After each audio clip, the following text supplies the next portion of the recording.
Olá, boa tarde, bom dia, boa noite, dependendo de onde você está. Seja bem-vindo a mais um Pare e Pense Podcast. Aqui nessa mesa, a gente senta para bater papo, para conversar sobre coisas relevantes para a sua fé, para o seu crescimento espiritual, para a sua vida. Deus tem nos abençoado com diálogos aqui que têm sido transformadores, tanto para nós quanto para vocês que estão em casa. E hoje não será diferente. Eu tenho a alegria de receber um grande amigo, um homem que eu admiro, pastor de uma igreja vibrante, desenvolvendo um trabalho fantástico no Nordeste brasileiro, em Fortaleza, que é o meu amigo pastor Costa Neto. Mas antes de apresentá-lo, eu queria dizer para você que você pode abençoar alguém. Como? Compartilhe esse podcast, indique para um amigo, principalmente se você entender que ele é relevante para você, ele vai ser relevante para mais alguém. Você pode se inscrever no nosso canal, clicar aí, acionar as notificações, fazer comentários, se te abençoou, o que você pensou aqui do podcast, mas principalmente passar ele para alguém.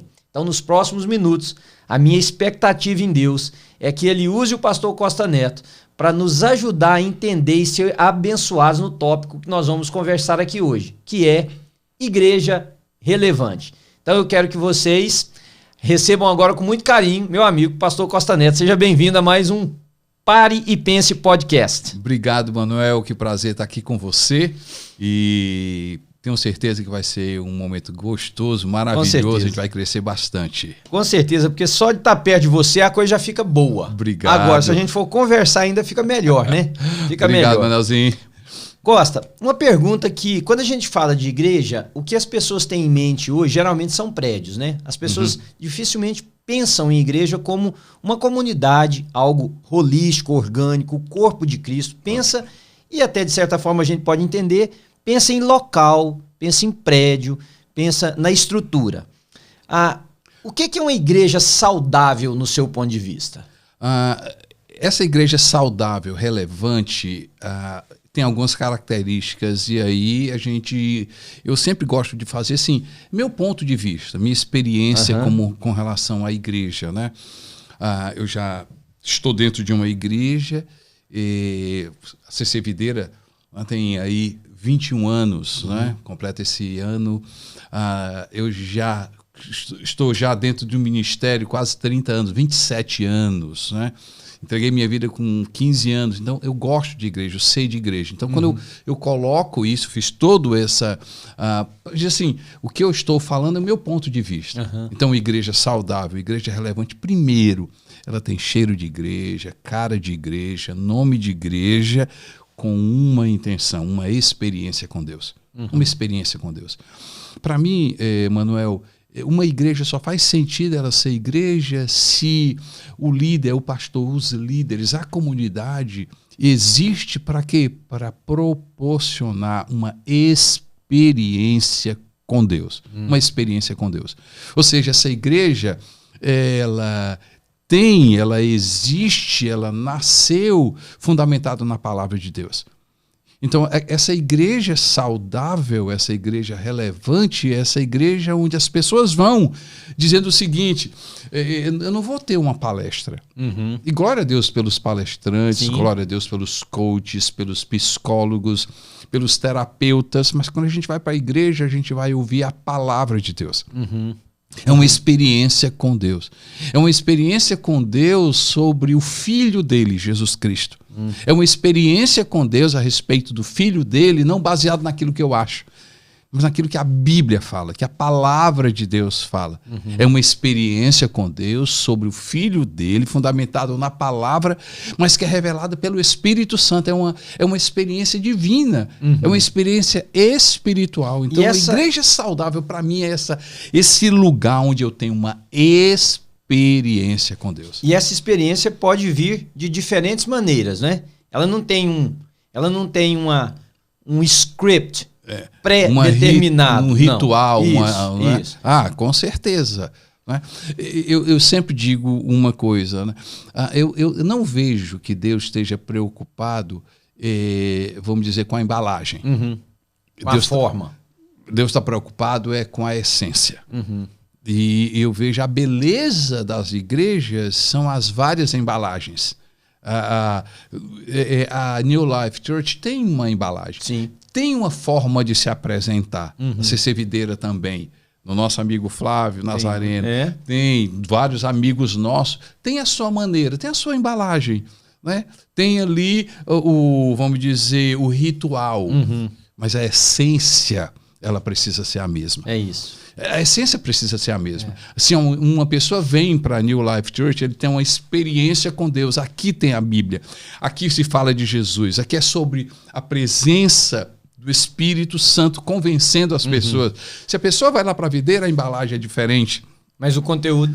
O conteúdo é o mesmo. É o mesmo. Então, quando a gente fala sobre essa experiência com Deus, eu, líder, vou estar liderando o culto, a metodologia, o ritual, a forma é diferente. Mas eu acredito que a essência não pode ser diferente. A essência é a mesma. É sobre Deus, é sobre Jesus, é sobre a palavra, é sobre a experiência com o Espírito Santo. Essa é a primeira característica. Dá uma outra. A segunda característica, porque eu tenho essa experiência com Deus, uma igreja saudável, relevante, é uma igreja onde pessoas são transformadas. Porque a presença de Deus é a presença dele que transforma famílias, é a presença dele que muda caráter, é a presença dele que leva eu a entender que eu preciso de Jesus. Eu sou pecador. Eu necessito, não é de um medicamento, não é de uma receita, eu necessito de transformação. Eu necessito pedir perdão dos meus pecados. Eu necessito de Deus. Então, essa experiência com Deus que me leva a uma necessidade dele. Uma necessidade dele, um arrependimento. Não é simplesmente uma tristeza, uma presença onde saem lágrimas. Eu posso até me emocionar. Somente, né? Eu posso até me emocionar. Mas a segunda característica de uma igreja saudável, de uma igreja relevante, essa igreja onde existe uma intencionalidade. Eu gosto muito dessa palavra. Eu sou intencional na minha mensagem. Eu sou intencional no louvor. Eu sou intencional nos voluntários. Eu sou intencional no ambiente para as pessoas terem uma experiência com Deus. Mas a segunda característica, essa experiência precisa ser com que as pessoas sejam transformadas. Eu, sinceramente, Manuel, eu fico feliz quando as pessoas chegam e dizem o seguinte: eu gostei muito do culto da CC Videira. Eu gostei muito da sua mensagem. Foi muito bom, que legal. Mas, para mim, a maior alegria é dizer o seguinte: olha, esse lugar tem uma coisa diferente. Eu senti algo diferente aqui. Eu senti, olha, eu quero mais. Eu preciso ler mais a Bíblia, porque eu não li a Bíblia. Eu preciso de Jesus, porque eu percebi que se eu não tiver Jesus, meu casamento não vai bem. Se eu não tiver Jesus, a minha vida não vai bem. Se eu não tiver Jesus, eu não vou ter a eternidade. Então, agora, quando você fala de transformação, e nós temos mais ou menos a mesma idade, você se converteu com 15 anos, eu me converti com 14. Naquela época, quando se falava de transformação, falava-se de postura, né? Você se converter, você tinha que deixar de usar uma roupa e usar outra, você tinha que ter um certo comportamento, uma certa maneira de falar. Quando você fala de transformação hoje, só para que os nossos ouvintes fiquem mais atentos, o que você está falando? De uma pessoa ser transformada por Jesus. O que significa eu ter que deixar de usar essa blusa e usar uma outra? Meu cabelo ser cortado de uma maneira? Eu conversar de uma maneira? O que quer dizer isso? Ótimo. Excelente pergunta. Eu vejo que existe algo que precisa ser deixado claro com relação ao Evangelho de Jesus. O Evangelho de Jesus não é sobre transformar hábitos. O Evangelho de Jesus é sobre transformar caráter. É sobre transformar mentalidade. Eu transformando-me, né, pelo Evangelho de Jesus, de mentalidade, eu vou mudar hábitos. Mas é mudar a essência. Quando a gente olha a palavra, diz lá no livro de Efésios, né? Se pela graça sois salvos, mediante a fé. Isso não vem de vós. É um dom de Deus. Dom de Deus.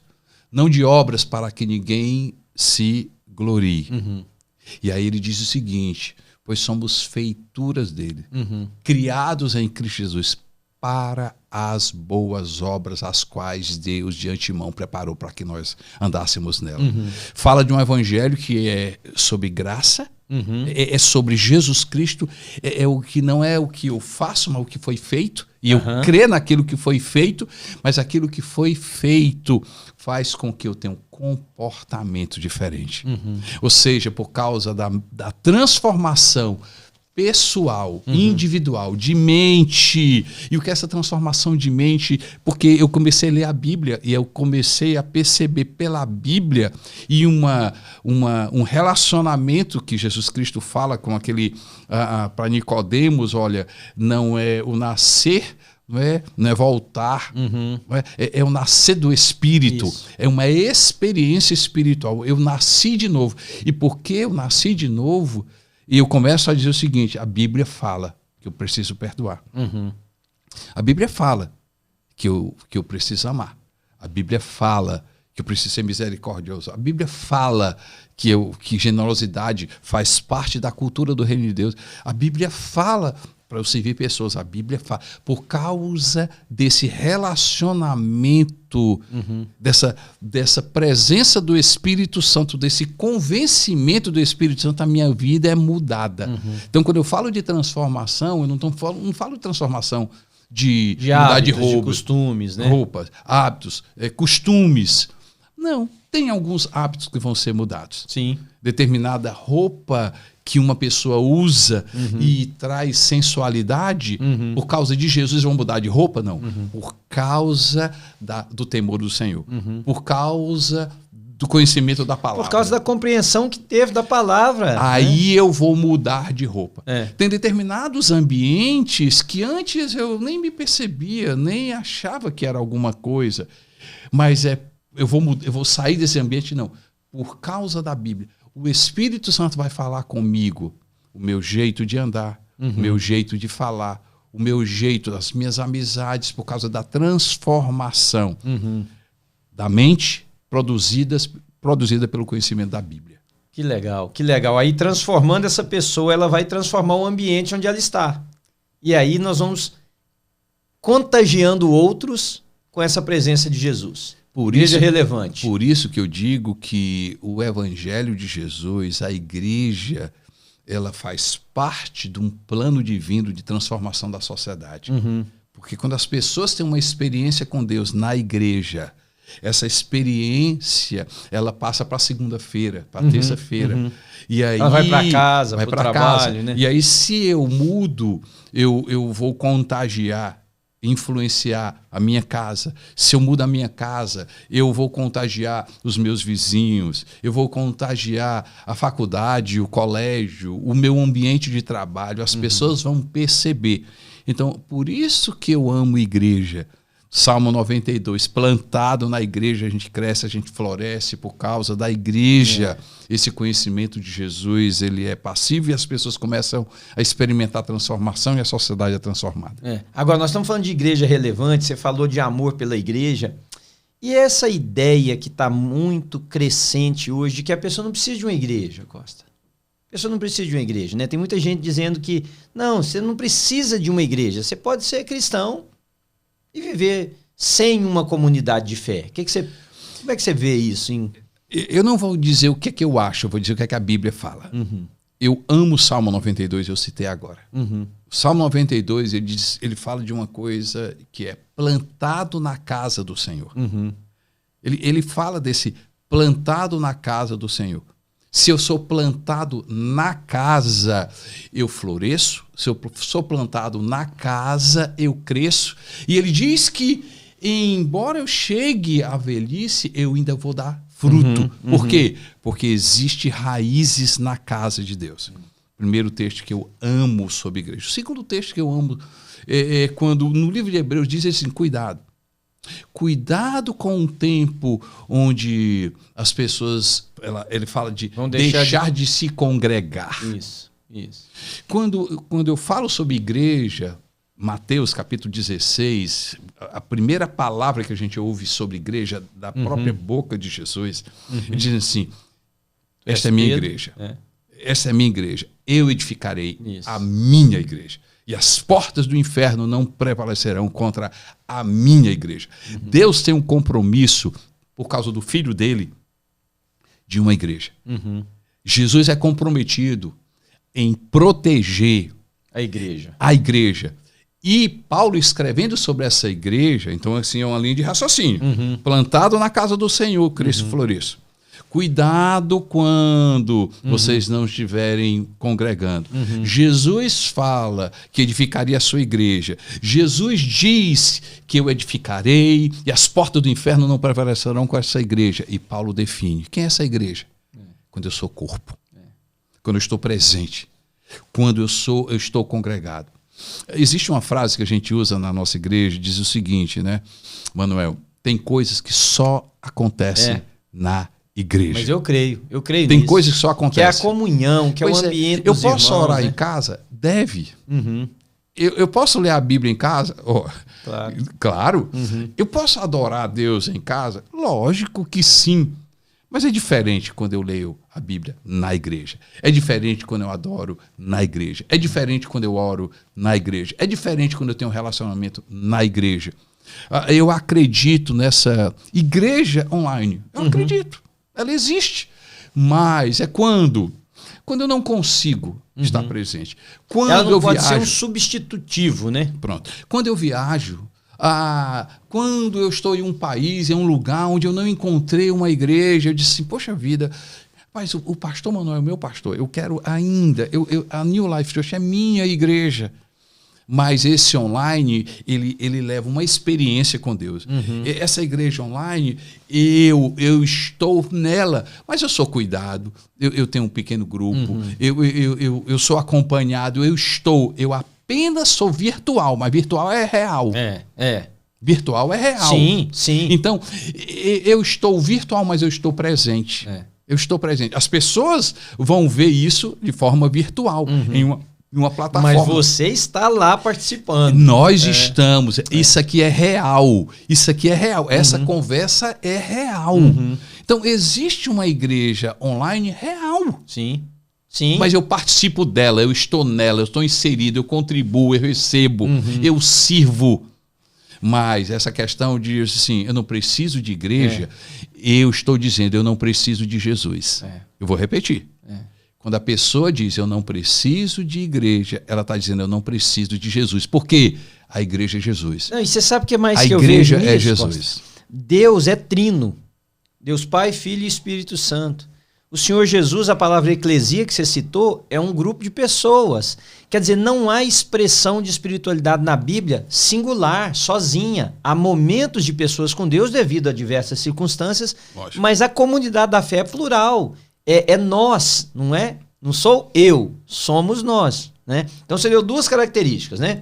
De Deus ser transformado, uma experiência com Deus ser transformado. Tem mais uma? Batizado. E aqui não é nós não estamos discutindo teologia. Se é aspersão, inversão, não é sobre isso. É dizer o seguinte, eu tive uma experiência com Deus, eu conheci Jesus Cristo, eu me arrependo dos meus pecados e eu selo. Eu selo o meu compromisso. Através do batismo. Do batismo. Batismo foi algo dito por Jesus, exercido por Jesus. O batismo não é apenas um ato. Existe uma mensagem por trás do batismo. Eu amo quando Paulo, em uma das suas cartas, no capítulo 6 do livro de Romanos, né?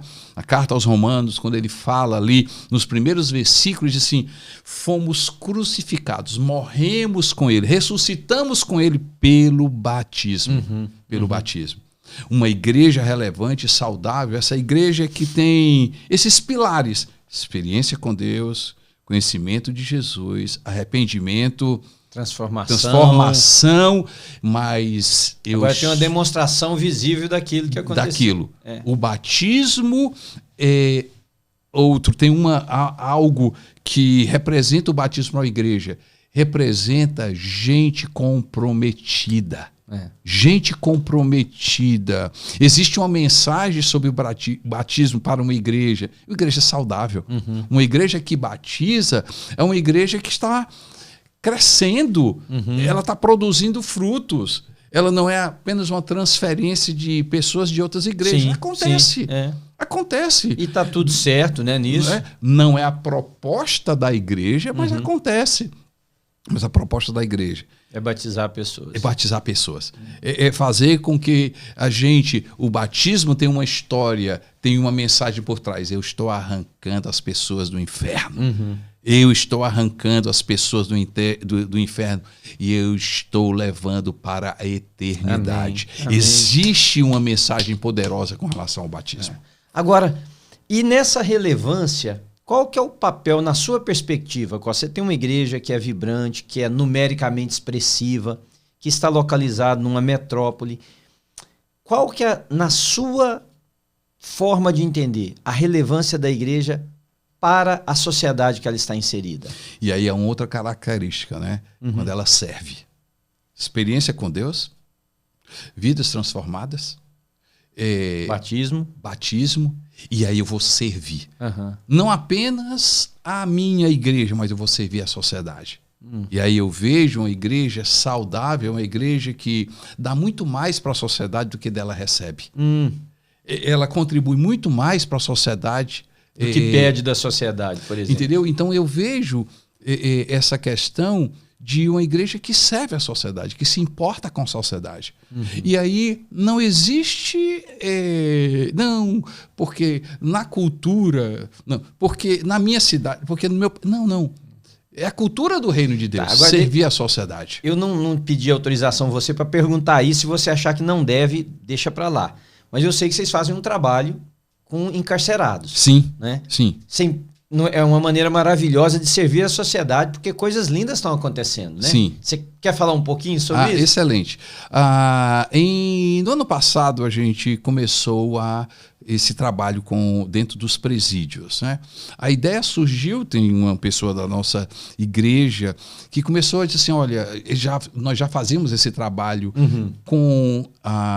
dentro dos presídios, especificamente para as mulheres. Então já havia muitos anos, a gente acompanhava, ia para lá, pregava para elas, ensinava para elas. E aí chegou a pandemia e disse, o que a gente vai fazer com elas? A gente não pode mais visitar. A gente não pode estar presente. O que é que a gente pode fazer? E aí surgiu essa ideia da gente fazer cultos online. Nos presídios. Nos presídios. Então, de forma... enquanto a gente prega ali no campus, né? A gente chama Campus Sul, enquanto a gente está pregando, é transmitido para 5 presídios. Hoje nós estamos em 5 presídios e cada presídio desse tem 4 cultos. Então nós temos 20 cultos no domingo, alcançando aí, hoje ainda tem uma limitação dentro dos presídios, né? 1.000 presos, 1.000 internos.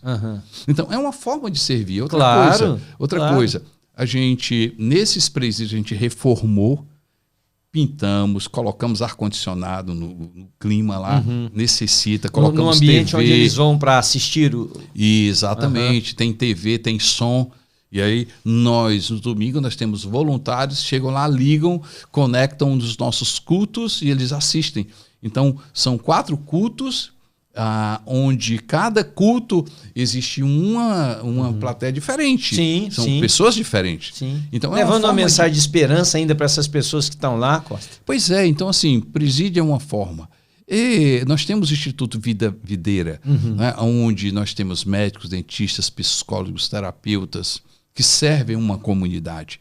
E não importa raça, cor, religião, é ser humano, a gente serve. Então, eu entendo que uma igreja saudável, uma igreja relevante, essa igreja que serve. Os membros, eles servem uns aos outros. Não é sobre o que eu faço, mas a quem eu sirvo. Serve na igreja. Não é o que a minha igreja faz por mim, mas o que eu faço pela minha igreja. Ele se importa com cada pessoa que está ali. Autorresponsabilidade, ou seja, a minha responsabilidade com o meu próximo. É membro, está na igreja, eu estico o braço, essa pessoa está próxima de mim, é minha responsabilidade.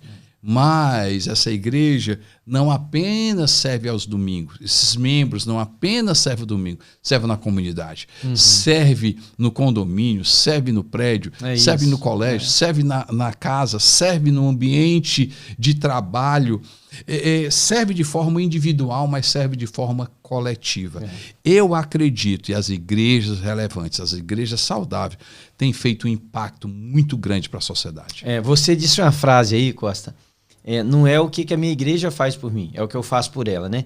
O mundo olha para os Estados Unidos como uma potência, mas não é só uma potência militar, financeira, é um lugar que tem um estilo de vida que respeita a vida do outro.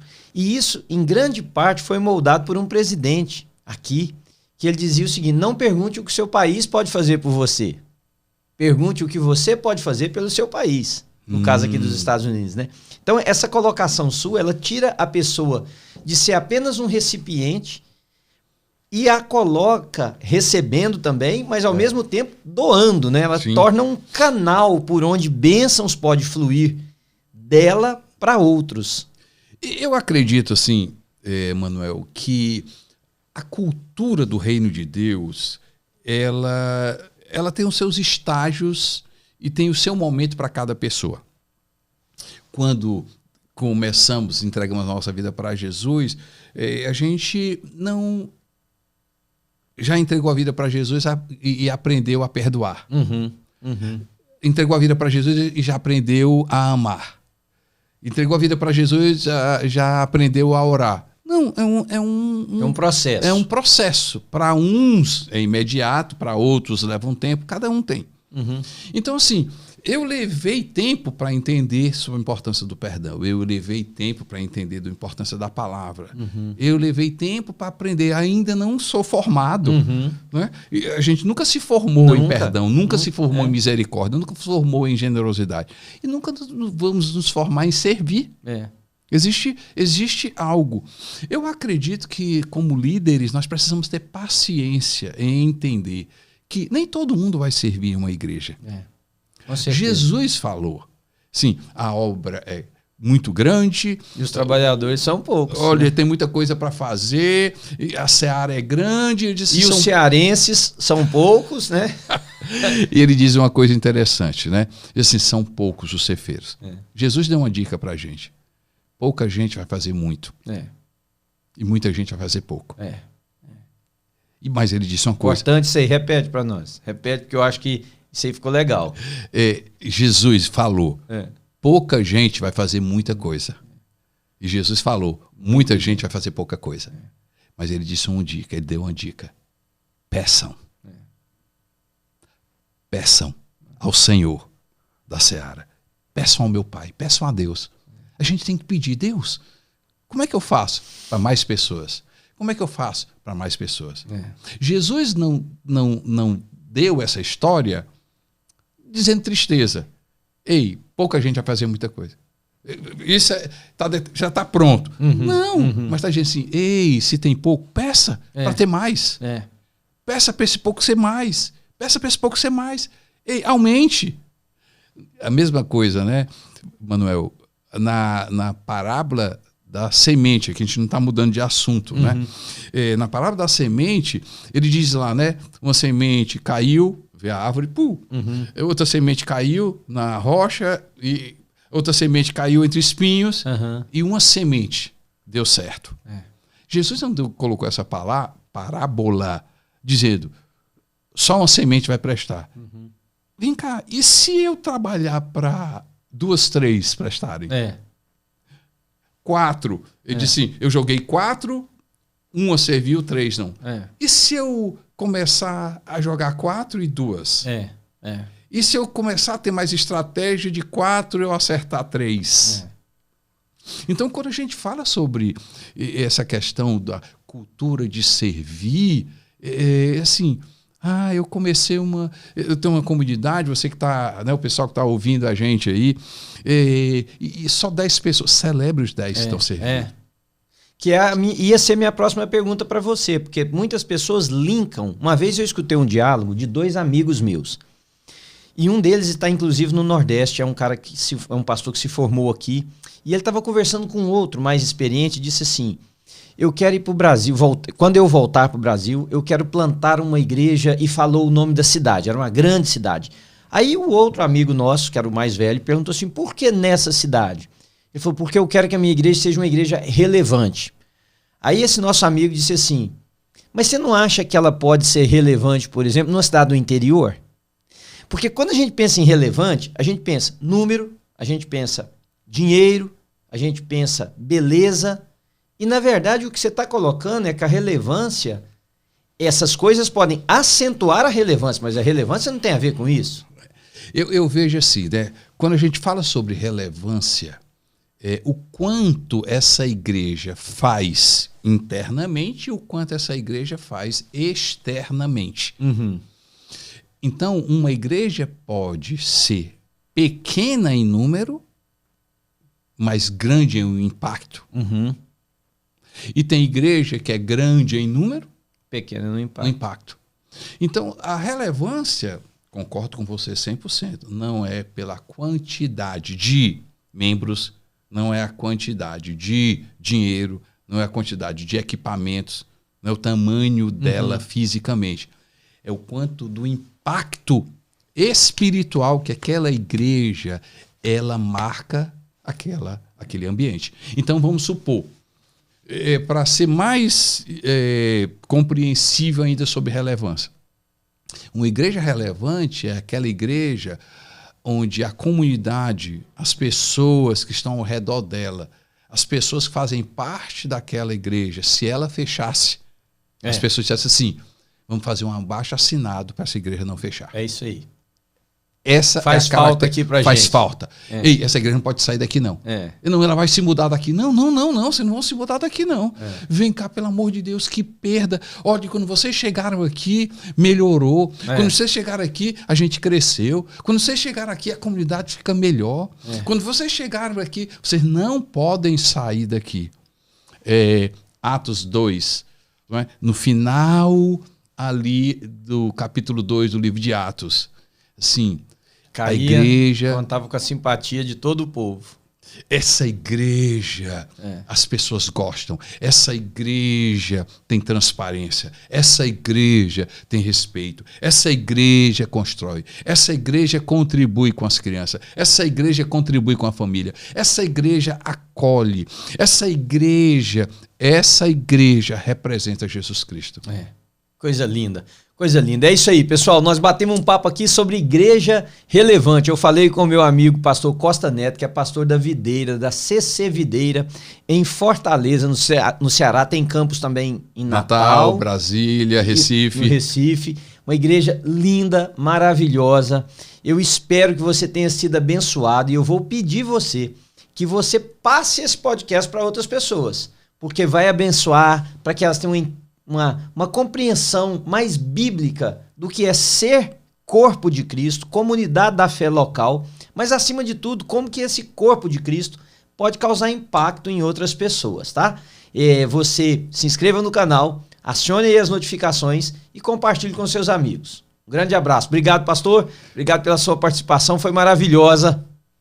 Prazer, Manuel. Que Deus abençoe sua vida, você que está vindo assistindo a gente, aí faz isso, não custa nada, se inscreve e principalmente, né, coloca lá, like, dá... É isso aí. Porque quando você faz isso, né, Manuel, as pessoas não têm noção, quando você faz isso, o que é que os algoritmos... que faz com que essa mensagem seja compartilhada com outras pessoas. Então é muito importante você... Se gostou, literalmente. Se não gostou, não bota, né? Mas isso espero aí. que você goste. É né? isso aí. Obrigado, gente. Que Deus abençoe a sua vida.